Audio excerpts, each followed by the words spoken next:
So sa makatwid, yung batas po, yung batas mismo na tinatadhana para sa mga ganitong klaseng pagkakataon, hindi po nabibigyan ng katuparan. Ang sinasabi po nila, kinakampihan ko raw ang mga diskaya.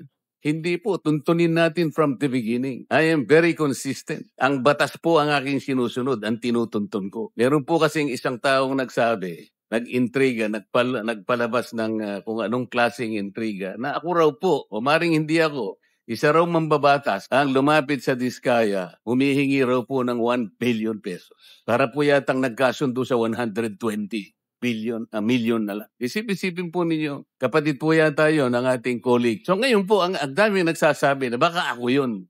Sa akin lang po, okay lang yung magpalabas sila ng ganun eh. Basta may maniwala lang sana na mas maraming tao na hindi totoo ang sinasabi. Para sa akin, okay na po. Sir Diskaya, meron bang pagkakataon ako nagpahaging sa'yo ng kahit ano pa? Your Honor, wala po talaga.